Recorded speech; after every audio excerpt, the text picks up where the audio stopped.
Okay guys, my work is done and I am ready to show you all the little things that I did in this area to get it all nice and looking tidy and deserving of the front yard. So if you remember where I left this in the last video, everything was all edged out, so I just needed to get going on that mulch.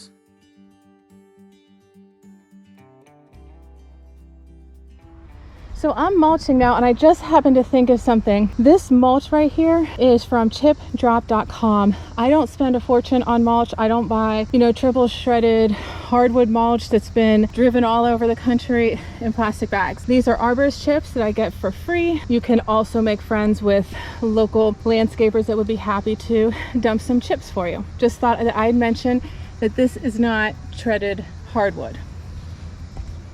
After mulching, I got started on my little wildlife habitat, and really this doesn't look like much, but it does provide a great source of habitat for those beneficial insects that you want to have in your woodland areas.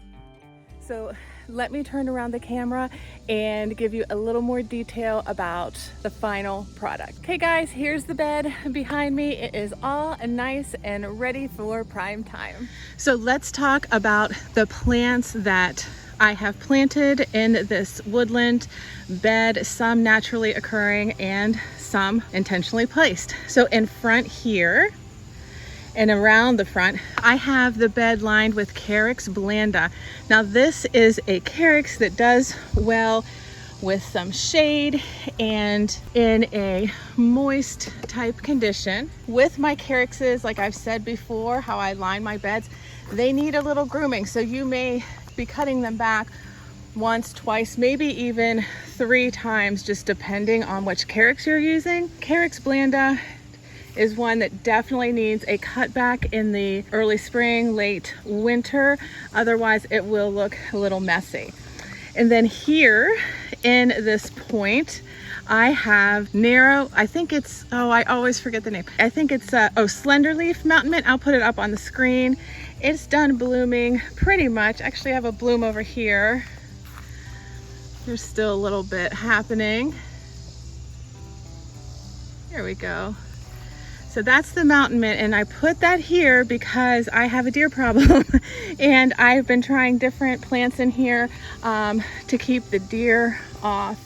But so mainly we have this mountain mint. I also have some naturally occurring lobelia. I'll talk about that in a little bit. Here is also a naturally occurring aster that just gets covered with the pollinators once the blooms come out. Okay, and then next to the mountain mint here, I have tall thimbleweed right here. I'm really hoping that that spreads a lot. My understanding is that it is supposed to. So we'll see what happens. But the deer tend to eat the tops of the bloom spikes. Right in front of the oak tree is a dogwood of some sort. My CGAP is only giving me dogwood. I may try it again a little bit later to get an ID. I can't say whether it's native or not. If I do, I'll put a note up on the screen. I also have Whitewood Aster here, which is a plant that I love. The deer usually prune it back. That's okay typically because they basically Chelsea chop it, and then when it starts blooming, they don't eat it from my experience.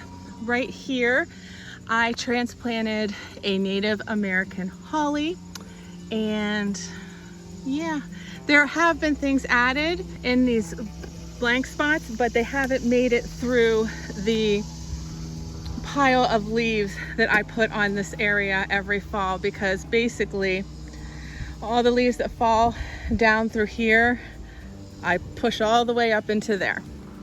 And then I have a patch of Christmas fern. Christmas fern is like, I swear that's my favorite fern.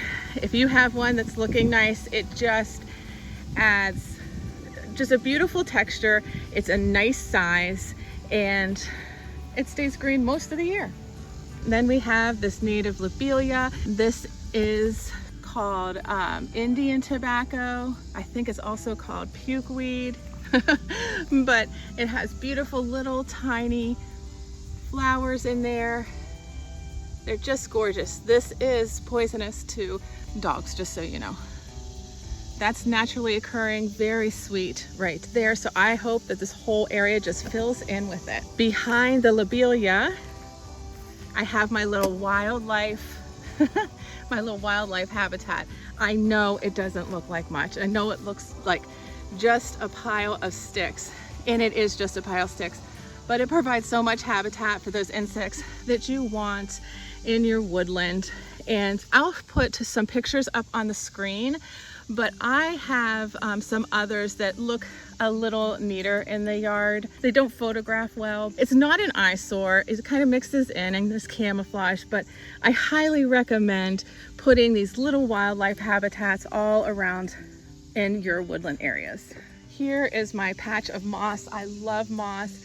There's no problem having moss. Moss isn't an enemy. So anyways, I kept that and I kept the mulch off of it.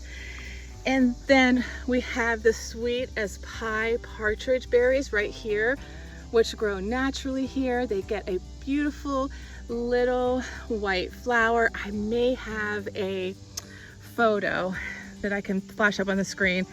I might not either, but anyway, I'll double check. And then they have these super vibrant red berries in the fall that the birds love.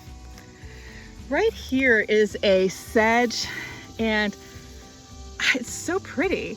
I'm hoping it's native, and so I decided to just leave it there because there's so much native activity over here. We have more of these asters. Now I've done also the Seek app that identifies plants on these asters around my yard before, and it just gives me a native aster. You probably see some hostas in there. They've been there before I moved in, but yeah, here it is, looking good. And just a note, the other day I had mentioned that watering the area that you are going to do the deep edge on before you do that is a good idea. It's an excellent idea.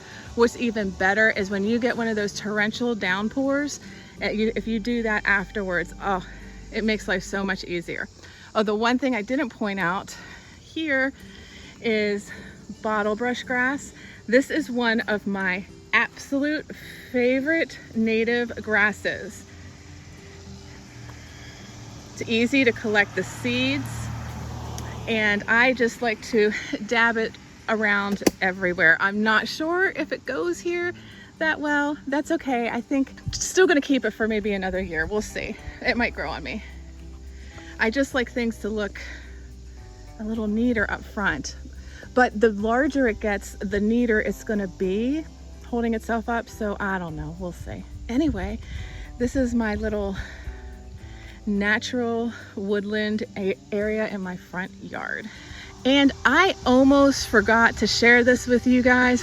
I actually did a video of deep edging this bed. This is my frog fruit bed that I've talked about a little bit.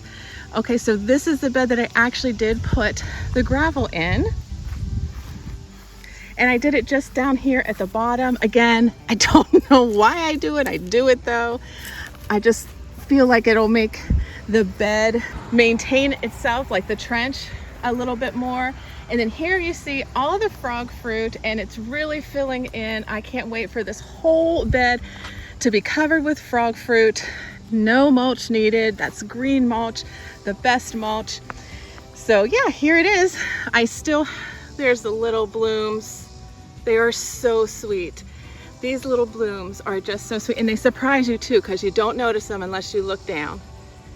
I still have the lilac and the forsythia. I just don't feel like doing the work to dig that out.